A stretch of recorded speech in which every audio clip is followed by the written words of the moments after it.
Currently, he's currently employed at Americans United for separation of church and state. But I thought this clip was really spot on. He'll initially focus on J.D. Vance, who's speaking at the Turning Point Convention. Now, mark this. This is the Vice President of the United States speaking at a religious convention. And let's see what he says here. The only thing that is truly served as an anchor of the United States of America is that we have been, and by the grace of God, we always will be a Christian nation. Nope. America will never be a Christian nation because the moment America becomes a Christian nation, it will cease to be America. Sorry, JD. Wrong again. Sorry, JD, wrong again. I think that he's spot on with this because when America becomes a Christian nation, we've essentially just written off the Establishment Clause of the First Amendment. And it's interesting that as we look at these terms, freedom of religion, initially, I in my naivety, oh, help me out, Naivete. naivety. Then thank you. I thought that freedom of religion was the ability to go to church and worship with a free conscience. Freedom of religion, though, has morphed into creating opportunities. And as we'll talk more, those opportunities create privilege for a certain sect. Now, I don't think I'm saying anything new to say that part of what's taking place in our government today is a method of separating and creating enemies. So we have the good guys and the bad guys. You know, the Christian nationalists would be the good guys, and the bad guys would be everyone else. But as Andrew Seidel just mentioned, as soon as we become a Christian nation, we're no longer America. I think all of this started back in 1786 when Thomas Jefferson preempted the Constitution by writing the Virginia legislature, the Virginia Statute for Religious Freedom that was passed by the Virginia legislature in 1786. The key points included no one can be forced to attend a religious service or support a religious institution. People cannot be harmed for their religious beliefs. People can fully express and defend their religious beliefs. Religious beliefs do not affect civil rights, and the rights in the statute are natural and cannot be taken away. This document is at the core of what created the U.S. Constitution and the Bill of Rights, because leading up to this point, and I would ask you to go back to our study that shows the evolution of religion in the United States from 1492 on. There were many attempts at religious entities to capture the government, so to speak. But that wall of separation, as Thomas Jefferson so well put, was able to hold firm during the writing of the Constitution. That wall is in need of some repair these days. I think it's under significant stress. Now, one of the things that you want to do in the world as you navigate the good, the bad, and the ugly is to know your enemy. The Heritage Foundation, obviously behind Project 2025, is a significant driver behind this project with, quote, freedom to worship, unquote. But the small print here, I think, is very telling, where it says, religious freedom is more than the freedom to worship. And remember, that's what I thought freedom of religion was, with the freedom to worship. But religious freedom is more than the freedom to worship at a synagogue, church, or mosque. It means that people shouldn't have to go against their core values and beliefs in order to conform to culture or government. I think this is a really interesting statement because, again, this fosters the new definition of how this becomes the tip of the spear, so to speak, for religious freedom. Religious freedom creating a unique privilege for a small section of our population.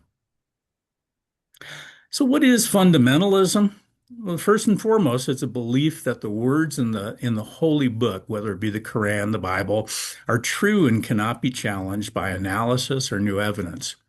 Fundamentalism always has an in-group versus an out-group mentality. The fundamentalist in-group considers itself to be more moral. Karen Armstrong notes that with fundamentalism, there must be a strict adherence to a theological doctrine. She states that fundamentalism has no time for democracy, pluralism, religious tolerance, peacekeeping, free speech, or separation of church and state. They reject the biology and physics and specific to the origins of life and insist, as in the Christian text, that the books of Genesis is scientifically sound. They wish to bring the sacred realm into politics to build a theocracy. I think important in this is in this last paragraph, fundamentalism has no time for democracy, pluralism, religious tolerance, or peacekeeping or free speech. We've seen recently, I'm sure many of you are familiar with the term toxic empathy. This new brand of Christian nationalism, empathy becomes a weakness. For instance, in my family, we have churchgoers who believe that the figure of Jesus is a weak figure and that they should be stronger, and that to give empathy, for instance, the classic tale in the Bible of I'm drawing a blank of the Good Samaritan should not be carried through because if you give a gay person support, you're enabling their gayness. If you give a hungry or a homeless person support, that enables their willingness not to work. So that this fundamentalism creates a very unique group of people. Again, no pluralism, no tolerance, and no empathy. That blows my mind. Christian fundamentalism. In the United States, Christians dream of a peaceful nation where there's no crime and everyone complies with established moral codes. In that case, I think we might be able to say today that that leaves no room for Somalis. That leaves no room for people in Minnesota who feel that this peaceful world and established Christian moral codes, that people are rising up against this. The second paragraph, they reflect on American myth of the good old days and promote the erasure of America's historical sins, discrimination, slavery, Native American policies, pollution, oppression of women's rights and children's rights through a rewriting of history and a banning of books. Religious nationalism focuses on the internal aspects of society, such as politics, social life, and media. This political ideology and cultural framework attempts to conflate religious morality and patriotism with being a true American. Religious nationalism provides a moral and mental permission structure to attack the rule of law.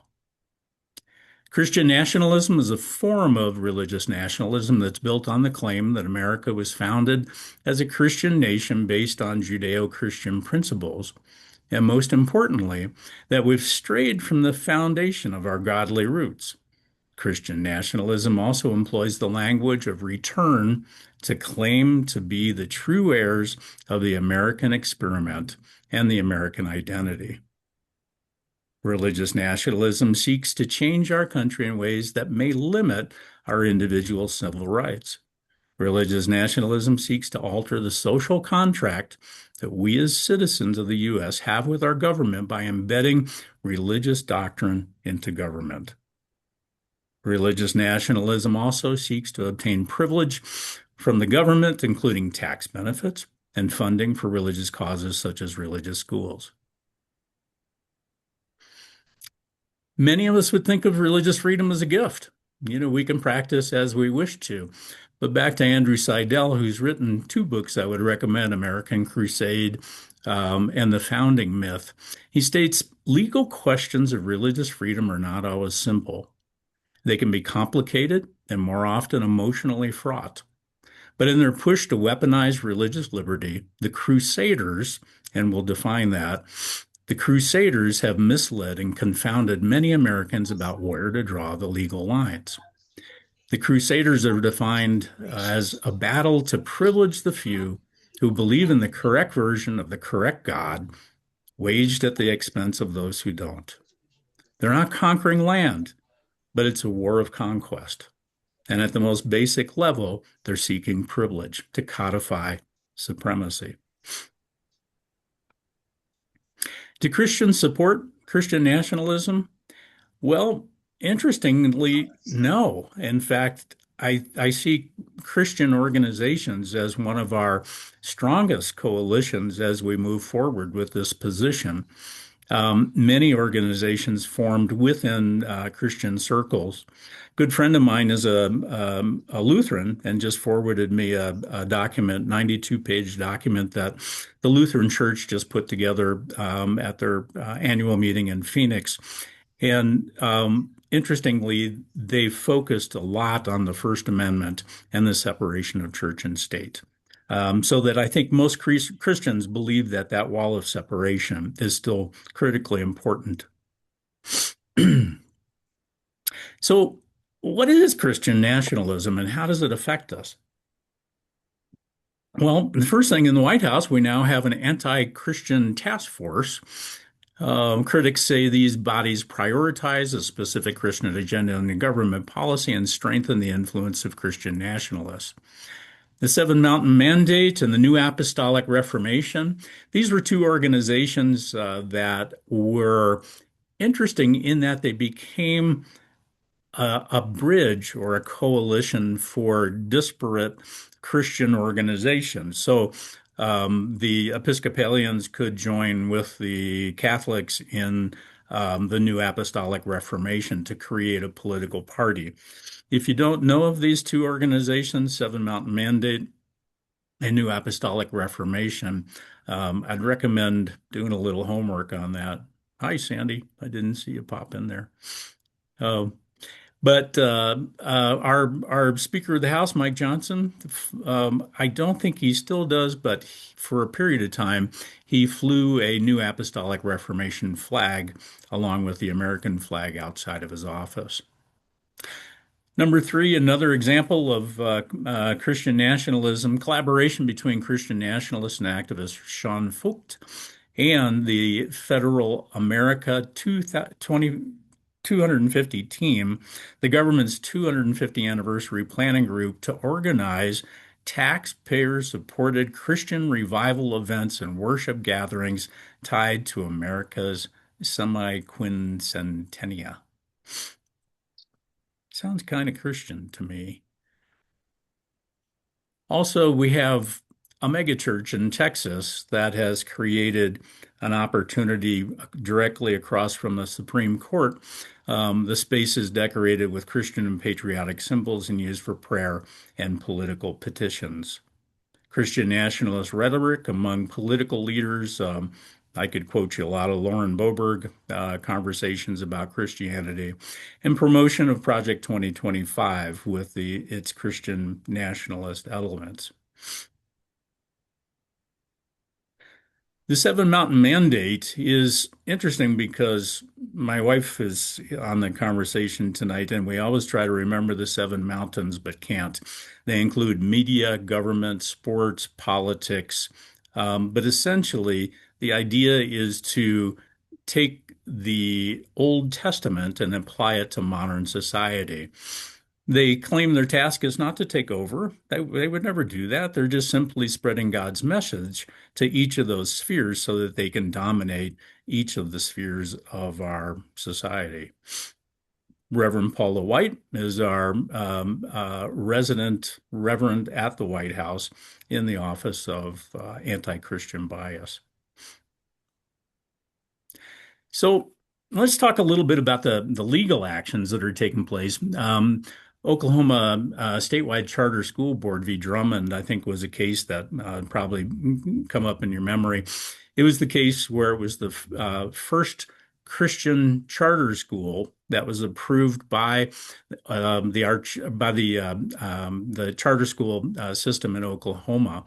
When asked about the fact that, well, don't you realize that this is a religious school? The charter school board said, well, they filled out the application correctly. And subsequently, this case went all the way to the Supreme Court. Fortunately, Amy Coney Barrett recused herself, and we had a 4-4 tie. But this case is not done. Drummond, Gentner Drummond, is the Attorney General for Oklahoma, and he exclaimed at the end of this case when the Supreme Court made its decision that he effectively had prevented Muslim charter schools from being established in Oklahoma. Kind of blew my mind. Here I thought he was trying to protect the First Amendment, but he was essentially protecting the rights of Christians to establish a Christian school. We'll have additional conversations this month regarding the universal pre-K program, which is being challenged by the Catholic Church in 2 locations. They want special dispensation for providing pre-K services where they don't have to hire any LGBTQ people. So this case is far from done. Mahmoud v. Taylor is an interesting case. Mahmoud was a Muslim family who objected to content in the classroom. They knew that if they took their case to the Supreme Court as Muslims, they would likely not prevail. So they got 3 other Christian families to join them. Now, the image here is of a sad puppy because this all centers around a book called Pride Puppy. It's a story that was used in elementary schools where 2 dads went to a pride parade and their puppy got lost. And so the whole story is about finding their puppy. This was at the core of the objection of these families. Again, went all the way to the Supreme Court. The Supreme Court turned around and said that you have the right, based upon your religious freedom, to opt out of any part of public school education. Now, if we take this a little bit further, that means that families can opt out of any part of that child's education based on their religious freedom, including the teaching of evolution. So I see opting out as secession. And we all know that with secession, united we thrive and divided we fall. And with this case, Mahmoud v. Taylor, I think it cripples the public schools, which was likely the intent of this case in the first place. Another case, the Johnson Amendment. The Johnson Amendment was IRS code created in 1958, I believe, during Lyndon Johnson's bid for Congress. The Hunt family, big oil tycoons, thought that Lyndon Johnson was a communist, and so they went to the churches and had the churches preach against Lyndon Johnson. So Johnson found a way to fight back and said, if you will not endorse individual political candidates from the pulpit, I will give you tax-free status. And the churches went for that. Now, the churches are coming back in this case where the national religious broadcasters went to the Internal Revenue Service, and Billy Long, the commissioner, said, "Oh, that Johnson Amendment, that doesn't matter anymore. That's not relevant in our case." And so churches across the country now are talking politics from the pulpit. There are a group of congressmen who are bringing together a bill to support the Johnson Amendment. But again, this is the tip of the spear of religious freedom and creating privilege for these particular religious denominations. So why does this position matter? Why do we need to have this position? The challenge that we're faced right now is that Colorado voted unanimously for this position, but it's a state position. And many of these cases, for instance, even the pre-K cases that we're seeing here in Colorado are filed in federal court. So we can't advocate on a federal basis. So the importance of a LWV-US concurrence is that it would enable us to advocate on a national basis. The second point, I think this is interesting to think about that over the past 20 years or so, coalitions have just eroded.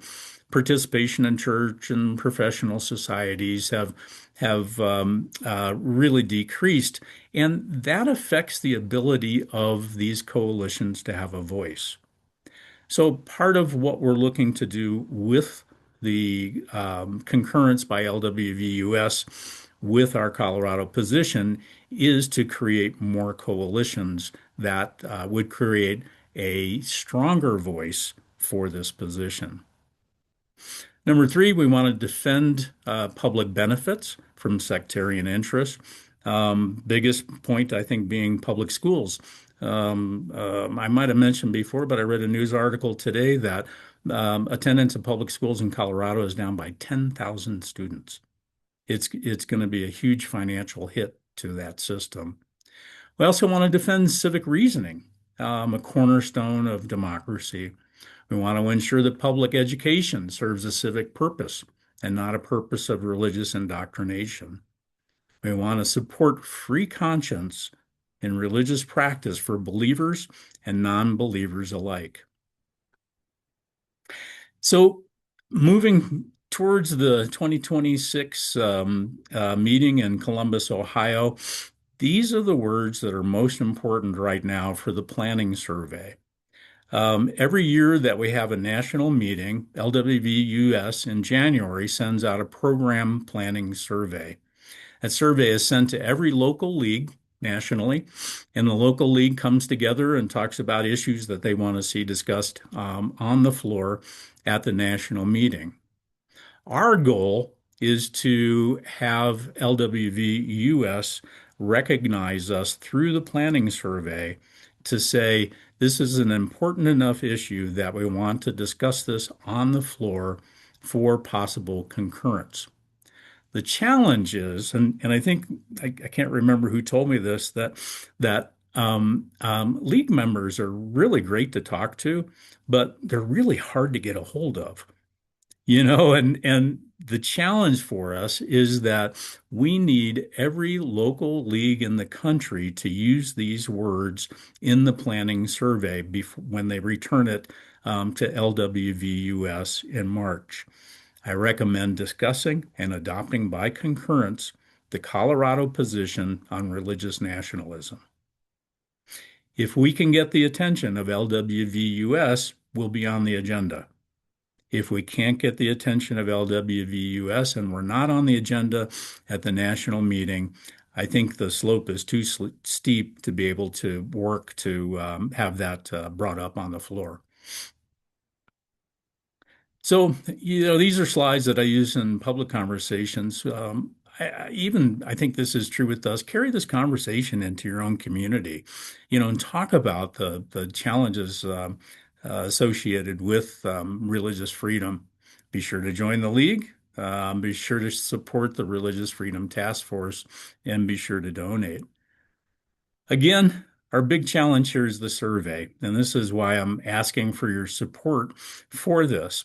I think this needs to be discussed in caucuses at the national meeting, and it needs to be discussed among local league members to see if they believe that religious nationalism is a problem in our democracy.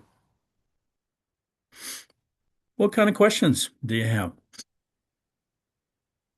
There's a couple in the chat. We can start with those. Let me go back. Anna asked, how are the White House Office of Religious Freedom, or whatever it's called, etc., funded? With your tax dollars. Yes, that's exactly right. Oh, yes. Yes. Mhm. So, I mean, if that's not religious nationalism, then it is. But and this is Anna, but does so did Congress allocate funds for this office? No.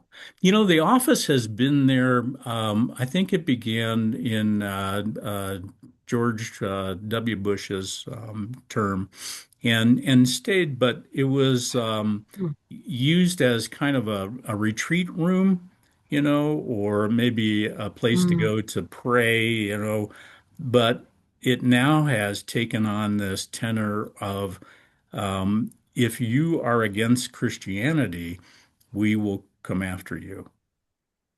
So mm, it's the space is funded by taxpayers.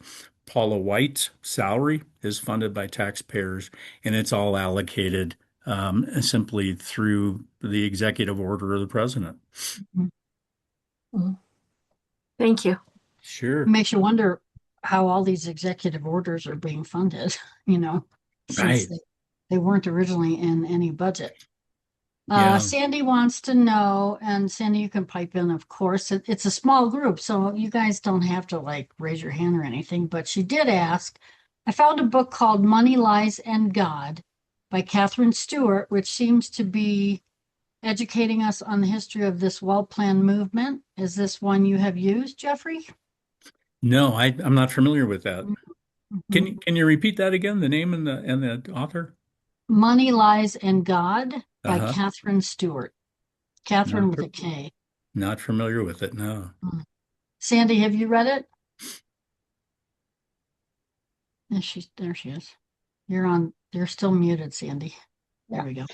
I'm in the process of reading it, and Hmm. it seems to be actually validating things that I've thought for years were happening. It's sort of like this is a planned process that started a long time ago, and they've actually succeeded in what they were trying to do. Mm, So I have a question about the technical process of adopting something by concurrence. At the last national convention, we were advised that the national board won't recommend concurrence with any position that has not been in place for a year because they want to see the position used in the state. And are there ways that the state, the Colorado State League has used this position or local leagues has used the position in order to have a voice on specific issues locally? Good question, Evelyn. Yeah, the primary challenge that we have is that many of these cases are filed in federal court. Right, yeah. Um, yeah, Well, I LW, think it would mean like, okay, so if you have we recently testified at a local school board meeting, mhm, um, which was the school in New Jersey that was chosen by the director of the education secretary mhm. to do that launch, the nationwide launch, where she's visiting every state to launch this new civics curriculum, which is a faith-based mm, um, Christian national um, curriculum. And we spoke up about the curricula after the meeting, after she came, and there were, all kinds of uproar. We had a person in the who lived in the municipality deliver our testimony, and we wanted to say that we wanted, whatever happened when she was there, that's fine, or not fine, but it's done.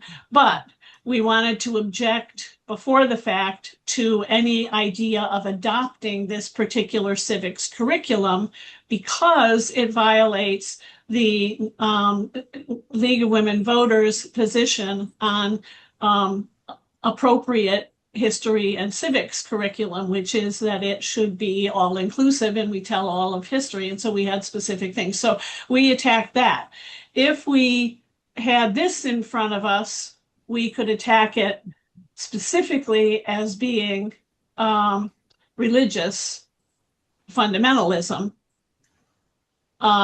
as well as, violating what a civics curriculum should be. And so Correct. I could see using it, and I'm wondering if you've done it in any place. One, and I think this was a little bit of a signal from LWVUS. We had a case in Colorado Springs involving conversion therapy. Hmm. And this was interesting because this particular therapist ultimately said, "Well, I'm Christian, but I really don't plan on using conversion therapy." But it was one of these sentinel cases that are created to create the problem. So there are organizations, they always have names like Freedom and, Right. them. But this was the Alliance for Defending Freedom came to Kaylee Childs, the therapist in Colorado Springs, and said, we want to support you. This went to the Supreme Court. The Supreme Court seemed to be supportive of Kaylee Childs, even though she's bound by the regulatory agencies here in the state of Colorado. So we decided to act and got permission from LWVUS to blog on the national website regarding conversion therapy Okay. and this particular case. We also met for this case with attorneys from the league to discuss our ability to create an amicus brief for the case going before the Supreme Court. And again, the challenges are this state versus national Mhm. status to be able to advocate. So we have one foot in both worlds, where we have one foot in the state of Colorado and the other state we're trying to get footing nationally to be able to advocate. But to answer your question more directly, the use of this position so far has been challenging because finding the cases that we can apply it to are difficult. But again, I think that LWVUS was open to this blogging on conversion therapy, Mhm. which to me signaled that I think they're listening. Uh-huh. Mhm. Okay, You know, thanks. sure. Mhm. I guess I have another question. Is it true, if I recall, I think the questionnaire that we are responding Mm. to with our league, we would only get to state one um, recommended concurrence. Oh, is that Really, true? there's a limit? I think it's like there's a space where you can do one. And Uh-oh. don't quote me on that because I need to go back and Mhm. actually look at it again to make sure. But that was kind of a challenge Mm. because there are another one that I'm looking at is California, I think it is, with the immigrant rights Mm. I've position. got the survey pulled up here, Evelyn. Let's Oh, take a good. look at it. I'm Okay. going to share it. Mm. Share. And just to let you know, our league, I'm the president of the Monmouth County local league. It's the League of Women Voters of Monmouth County, and we are the largest league in New Jersey. Right. And so we have about 300 members, Wow. and that's after spinning off 50 members to a neighboring county Mm. to form their own league. Good job. Well, we are growing by leaps and bounds because of the current environment. Yep, I think we're all feeling that Yeah. for sure. Yeah. Let's see. Are you able to see the survey Yep. here? Okay, Yeah, so okay, so 2026 planning survey. yeah, you were down Um, there and it's what are you proposing? A study, a Mm. concurrence, and go Mm. see, and it sort of looks like they're only letting you do one, but we probably can get away with listing two or Mhm. three Yeah, Mhm. concurrences and then describing them all. Well, that yeah. makes, how about turning in more than one survey? You can Well, I only think only it's one. supposed to It's be only narrowed one. down to one, Sandy. Yeah, you can only yeah. do one survey per league. Mhm. Yeah. Yeah, Okay. I think you're right, Evelyn. It seems like they are trying to narrow it down, but there's no limit per se. Why don't let's double check that and then get back to this group once we talk Sure. to US just to make sure. I mean, You there's bet. so many states and local leagues that want go through this process, I can't imagine they'd make us all just pick one. Because Yeah. there's Yeah. always a handful or more. Oh, yeah. Hmm. Well, so, and can you also find out whether they think whether whether this was adopted early enough? I mean, it will have been a year by the time of Mhm. Right. convention, but it's Mhm. not a year now. And there was extensive pushback about that when they said Mhm. it at the last convention. Yeah. Mhm. But Yeah. I think it's stuck. And interestingly, there have been ongoing conversations about what are the characteristics that make a good position. And traditionally, the league has been, well, it has to be a study for at least a year. Mhm. It has to be this Yeah, long, drawn out process. yeah, no, And I think there's an effort to expedite that right. to make it move a little faster. Mhm. And so this falls under in the same spot as the league's individual liberties. As mentioned before, the second Mhm. paragraph in our position would be covered by the individual liberties, but it creates context for the first paragraph. There is no coverage, and if you go to Mhm. the clearinghouse for positions for LWVUS, there is no position on religious nationalism Mhm. or religious freedom. Well, but the way the league's position on individual liberties says believes in the individual liberties guaranteed by the Constitution. The league is convinced that individual rights now protected by the Constitution should not be weakened or abridged. Mhm.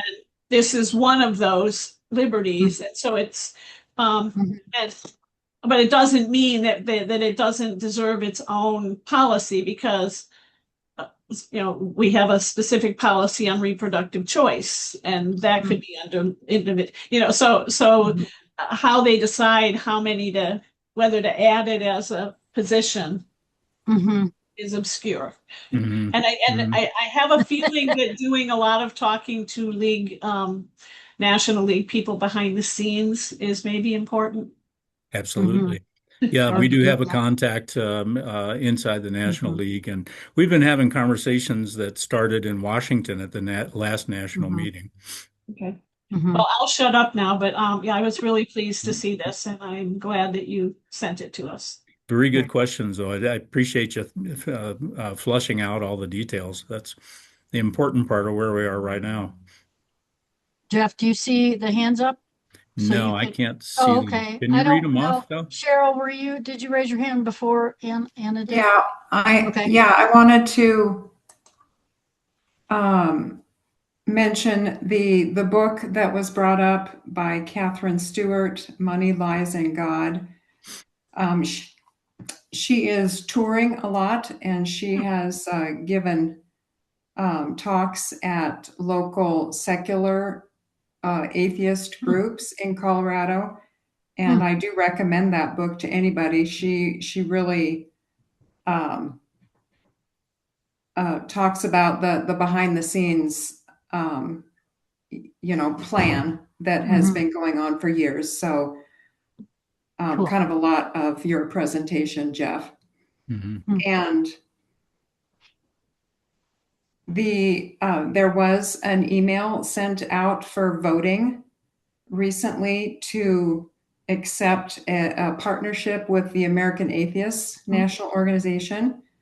I am a member of that organization, and I am also um, sponsored. We have a group called Colorado Secular Advocacy Team where we look at all the bills that come in the legislature, and that's what we look for is anything that is related to separation of church and state, and that could cover anything from transgender rights, Mhm. reproductive rights, or anything that is marginalized against the non-religious.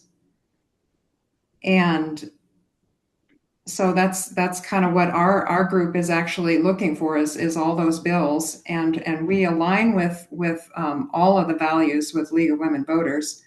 Mhm. So almost everything that you guys are advocating for League of Women Voters wise, Mhm. a lot of it is basic separation of church and state for, individual rights and free thought. And then one last mention is the American Atheists are wanting our secular advocacy team to introduce a bill next year that is a very, very comprehensive education bill.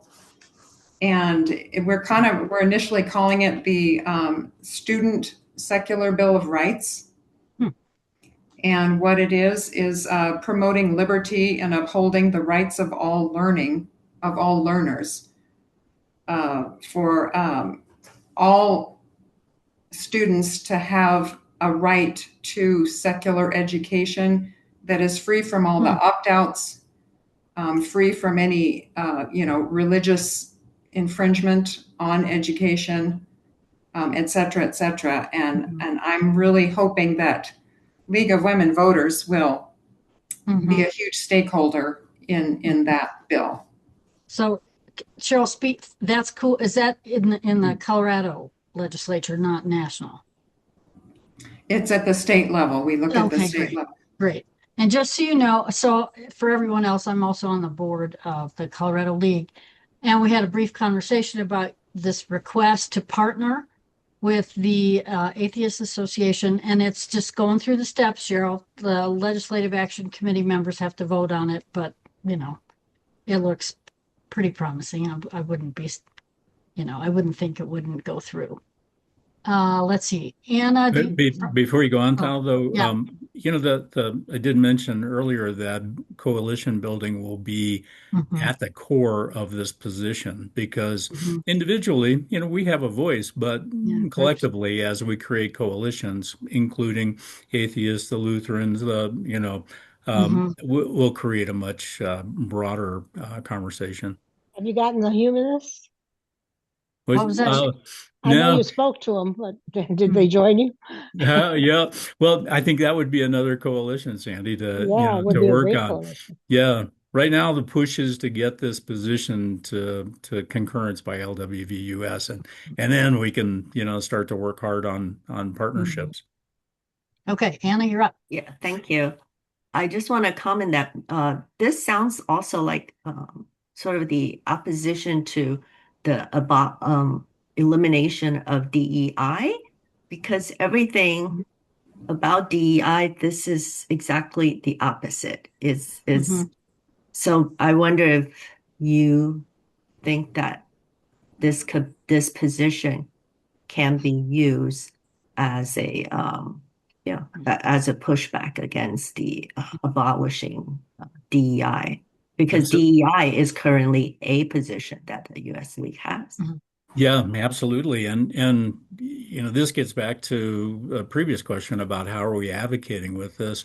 On the 21st, we have a 3 task force meeting with Religious Freedom Task Force, the Justice, Equality, the Jedi Task Force, and the Education Task Force for the challenges related to universal pre-K, which is available in Colorado to 4-year-olds, but it's being challenged in 2 separate locations by the Catholic Church, and then in a third location in a private setting. So at the core of that conversation within universal pre-K are the individual civil rights of the people who are hired to teach, the families who you may have 2 dads and a daughter. The daughter wants to go to preschool, but if the Supreme Court agrees to violate the civil rights of those marriages, gosh, yeah. So this does drill down Mind-boggling. into DEI. Yeah, Mhm. definitely mind-boggling. Yeah, Let's but see. I just want to make just share at the more recent rallies around. I'm from Northern California. I'm in Northern California. I have seen some more protest signs that say separation of state and Yeah. religion. So there seems to be a growing awareness that this Mhm. is an issue. That's And awesome. secondly, we do have in our area, there was this group of people that have been carrying signs in front of middle schools, one of our Mm. middle school, and just sending out false messages about, you know, transgender, about, oh, yeah, Mm. don't tell your kids, or you Mm. could get an operation for free. It's just a ridiculous Mm. Hmm. type of Mhm. messages out there, but they are Mhm. they are out there, and there's nothing our local league can Mm. say anything about it. So if we have a position on this, then I think it Mhm. give us something to Mhm. to lean on Hmm. Absolutely. to make a statement about that. Thank you. Sure, words matter, and when you can go into a challenge, a confrontation, if we have this established position, Mhm. it's powerful about the fact that what we're voting on is what the league members believe. Mhm. And so really the conversation is, do we as collectively as league members believe that our government is challenged by religious nationalism? Mhm. Um, I think those words are very powerful, and I'm looking forward to this concurrence and being able to then move forward to use that position even more. Anna, go ahead.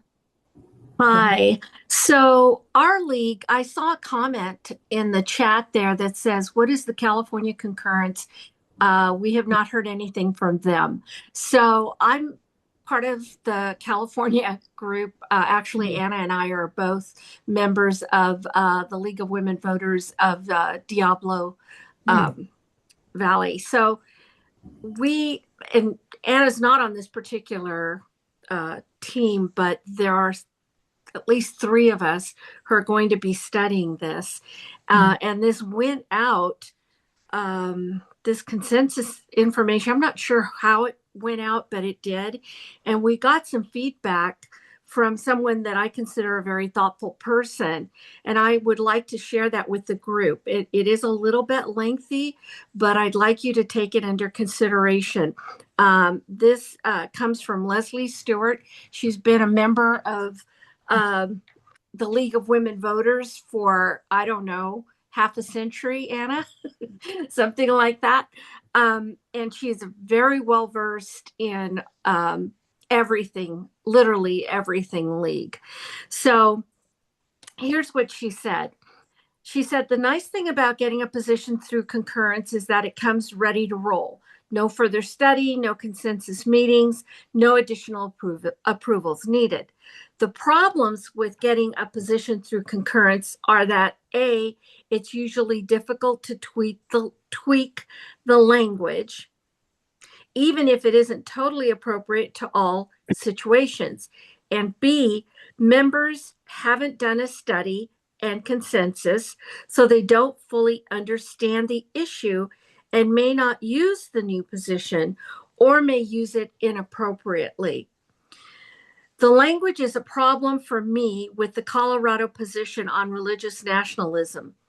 As proposed, and in parentheses, and apparently as adopted by the LWV Colorado, it makes a statement of facts, support for the Constitution, and a perceived threat from religious nationalism, but says nothing about how the League of Women Voters should act in response to this situation.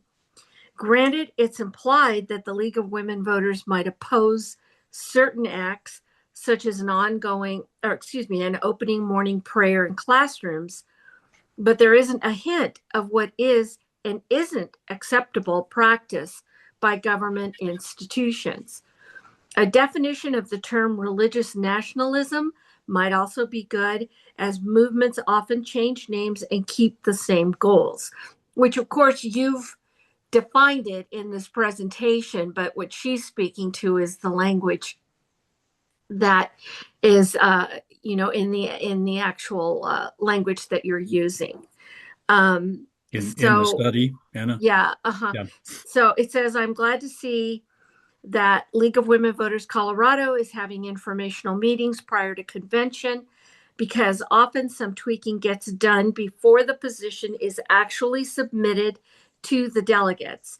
It's possible to support a concurrence in general and request changes to language, and we have done that in the past. So I would, really, if you can, think on that, because like I said, she's a very thoughtful person, and she's very knowledgeable about the league, and she's worked on a number of proposals and different things. So Sure, sure. One reply to her statement, in the study, we made it clear that sometimes religious nationalism is difficult to define. And we used a stoplight analogy where we would, I remember one case was the mayor of Colorado Springs went to a tent revival. I mean, burn down the tent kind of revival. He's Christian, and he spoke at the revival. And there was people who came to me and said, well, this is flat out Christian nationalism. And if we use the stoplight analogy, I would give that a yellow, an amber light, because it's his right in free speech to speak with other Christians, but he didn't use his office as a tool at that revival. Then there was other, cases that we cited. There was, I'm going to guess, probably 5 to 6 cases that we cited using the traffic light analogy, where some are just a flat out red light, and others where you would think that some would say, well, this is religious nationalism, and it's simply free speech. For instance, 2 friends who are Muslim speaking in a coffee shop about the how great the government of Iran is. You know, that has no religious nationalism. It's their First Amendment right to have that free speech. So that would be a green light. So we worked hard on that part to understand religious nationalism, which is a moving target and constantly changing. Um, the other part of your question about changing and tweaking the position, we recognize that the second paragraph in our position is covered by individual civil liberties, but that second paragraph needs to be there to give context to the first paragraph, which is the real point of this, that explicitly points out the fact that our concern is about the government being influenced by religious nationalism. I had a conversation. 2 little gray-haired gals said, "Honey, just put it out there. Tell it like it is," because sometimes your point can get lost in words. And they had me change this to put that first paragraph front and center to be able to explicitly say what we're trying to communicate. Good points, and I appreciate it, but I don't know that the position that was voted upon can be altered prior to concurrence. I think we would have to go back and have a second vote in Colorado on the position. I think we need to carry this approved position forward as is. well, and she hasn't read the 76-page Right. book on this. There are 3 of us who are going to do that, and so we may be able to come back and say, here's the background of that and why they are where they are. So Great. Yeah, good Sue's got questions. her Thank hand you. up. Oop, Sue, go ahead. I understand the motivation, and I respect that that you've called out Christian nationalism. But as Evelyn in the chat says, we're addressing Christian nationalism, but it should be stressed that it applies to all attempts to impose religious value in a public place. I think there are many. I live in a pretty red state here in Alaska, and I think there are many, many people here that would not identify as Christian nationalists, but are perfectly fine with saying that removing books from libraries is not censorship.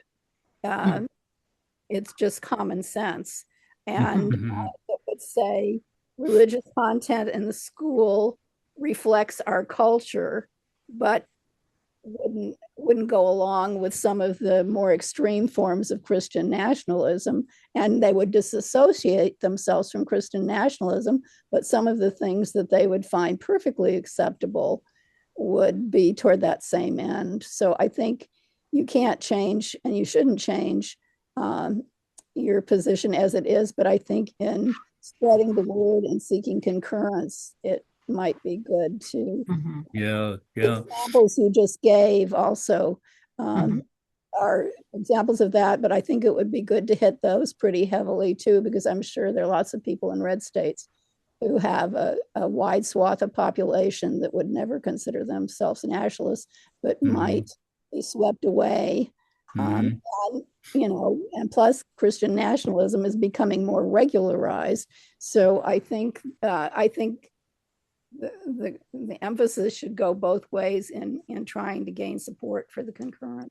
Sure. That's why there was a lot of work put into a lot of arguing about do we call it Christian nationalism or religious nationalism? Chose religious nationalism because it would cover Sharia law or anything else, but Right. it's also less directly offensive to all Christians, to call it Mhm. religious nationalism. It just covers everything. Well, I wasn't Sure. worried so much about the offense. I and Mhm. I do know that you said religious nationalism, but in the presentation that we've heard today, there was a lot Mm. of emphasis on Christian nationalism. And Yeah.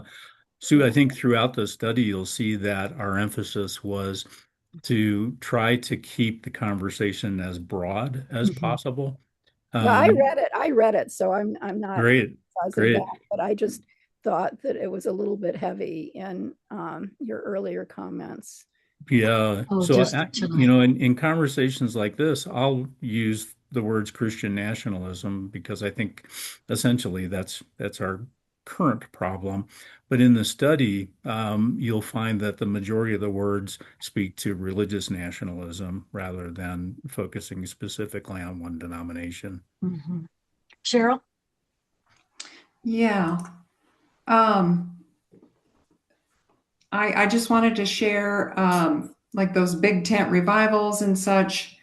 I grew up in a very religious home, and we ended up going to a charismatic Christian church, and so I was exposed to a lot of the speaking in tongues and Mm. dancing in church and singing and all that. And I remember being taught that we need to evangelize everybody, Mhm. and that I think that is where we draw the line, that that is true religious freedom for me, and my Mhm. family, to try to evangelize everybody and get as many people turned Mhm. Christian before the end of the world, right? Mhm. Before, the rapture or Christ comes back. That's a kind of Christian nationalism in a way, that you're just trying to evangelize the whole world, right? Mhm. Mhm. Um, the Christian nationalism or the religious nationalism that I think we're talking about here, the Interfaith Alliance on Mhm. their website has a really good description of what they call religious freedom, protecting religious freedom. They strive to eliminate the use of religious freedom to promote discrimination and further marginalization of vulnerable communities.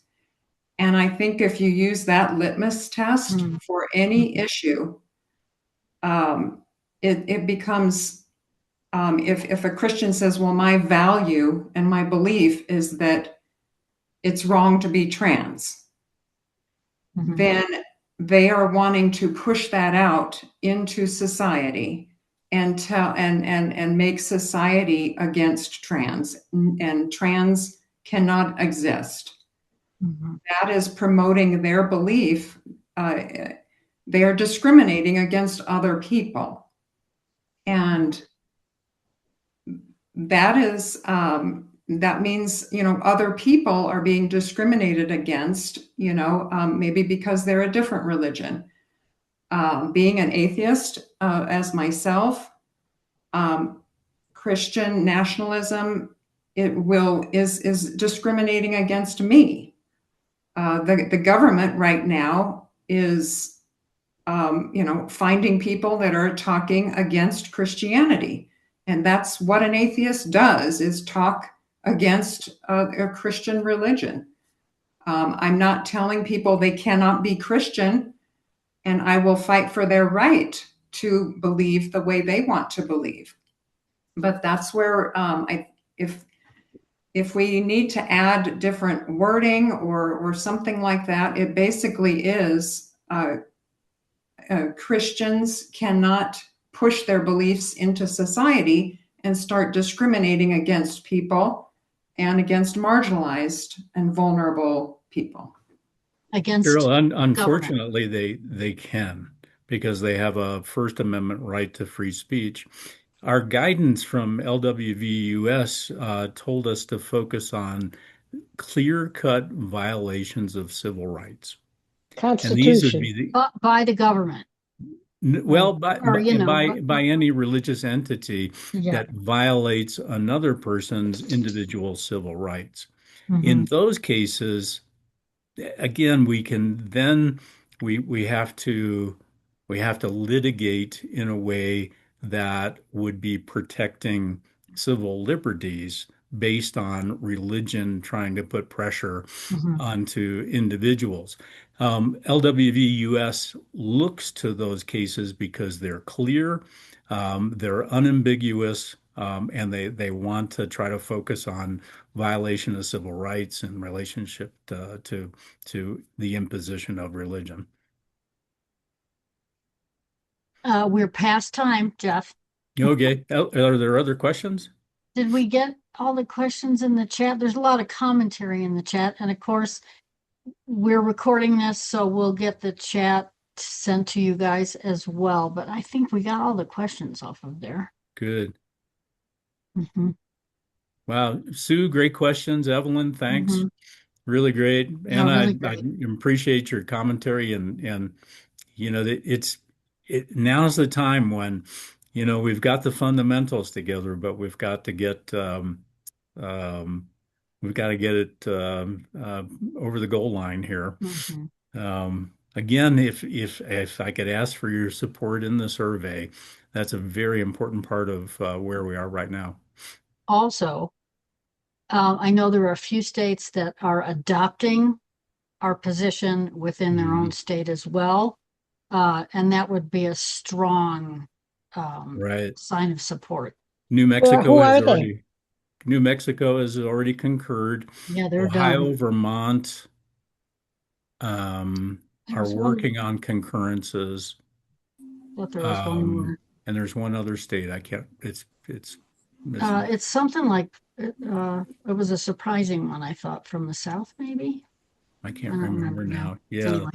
But I'm Mhm. just amazed when people reach out to me out of the blue and say, "Oh, hey, we concurred with your position. We like it." Yeah. Without saying anything. Yeah. Yeah. Yeah. Those are the best kind. Right, right. Sue, you still have your hand up. Do you have another Yeah, I question or? do. I just wanted to clarify what Jeff said earlier, that you're going for concurrence through the survey petition method rather than taking it to the floor of the convention. And is that because the level of votes needed to pass something at the convention, or the lack of people to advocate for it, or what? Could you explain Good question, Sue, because this process is a little challenging. Concurrences and the survey are two different things. What we're attempting to do is to get on the program, to have that? LWVUS advocate for us to be on the program. If we're on the program, then we discuss and ask for concurrence on the floor at Mhm. the national convention in June. But the way that we get on the program is for every individual local league to fill out the survey to say, Mhm. I want to see Colorado on the floor. Mhm. I want to talk about that particular position. So the survey is a little different, but we are indeed going for concurrence. And that concurrence would be when the delegates would vote either up or down Mhm. on the position to concur as a US, as an LWVUS concurrence. Does that make sense? Yeah, I understand the process. I didn't understand why you weren't bringing it to the floor if the board does not put it on the agenda. Well, I watched painfully as New York tried to do that at the last meeting with their universal health care Yeah, program. yeah. No, Vermont Vermont. did it. Yeah. New York is bringing it back up again this year. Mhm. But it seems as if you're, touched by the hand of the invisible hand of LWVUS, you're The golden. planning committee, especially, Yes, yeah. yes. It's not impossible. I would No. really, if it doesn't get put on the agenda by the board, by the national board, I would suggest that it is worth Oh, trying to introduce it. Okay. absolutely. Yeah, thank you. Hmm. Yeah, Absolutely. it's an uphill battle though. And Yeah, so I was going to say that too, because you've done the study, and even if it doesn't pass this Hmm. time, it would raise the awareness Yeah. of the Hmm. delegates who may yeah. not be as aware of the request for concurrence and where they've gone in front. Hmm. Right. Hmm. So, Yeah. I mean, if we don't get if enough responses to the survey to get on the official agenda before the meeting begins, we still have that second I avenue. don't think it's Yeah. not really a majority vote either. No. I think that I don't think they just count how many responses. Mm. I think that when it's been raised, it's being raised by Colorado, and if it's raised by other leagues, either state leagues or local leagues, they consider it and they Mhm. decide, should we Mhm. put this on? I don't think that they say, oh, we only had seven who Mm. said it. Mhm. Hmm. I don't think they do that. I think um well, the Mhm. higher bar is that if the board doesn't present it with the program, then it has to be Yeah. two-thirds of the delegate, which is what tripped up Mhm. to Vermont. get it. Yeah. Mhm. Yeah. So Mhm. I hope you're asking for a when you're registering for convention, Mhm. asking for a space to address Caucus. this topic. Yeah, Oh yeah, caucus. absolutely. Yeah. You bet. Hmm. It'll be Yeah. fun. Yeah. Look, I'm But learning a just so lot. y'all know, I mean, US has been watching this effort since the last national convention. Jeff's had many conversations with them, so there's no um, roadblocks yet that we can see. Do and you they haven't said automatically to get you, a table? Pardon? Oh, sure. Yeah, You Yeah. bet. oh, Yeah. Okay. and they haven't said to you, no, don't do this. No, absolutely not at not. all. Nope. Mm-mm. Because they They better, have they with better not. digital threats to democracy, they basically Right. that. So Hmm. Yeah. I have a good feeling. I feel that LWVUS is listening. Hmm. Hmm. Well, I look forward to meeting you all in person. Yeah, Yeah, thanks. yeah, Yeah, thanks. we'll be there for sure. Yeah. We spent many a years raising our kids just about 30 miles east of Columbus, Ohio. Hmm. So this is going to be a Hmm. kind of a Yep, yep. homecoming to go back to our old stomping grounds. Cool. Yeah. Thank you to everyone for coming and your interest in this. I think it's a Hmm. very important part of what we do, and I appreciate your support.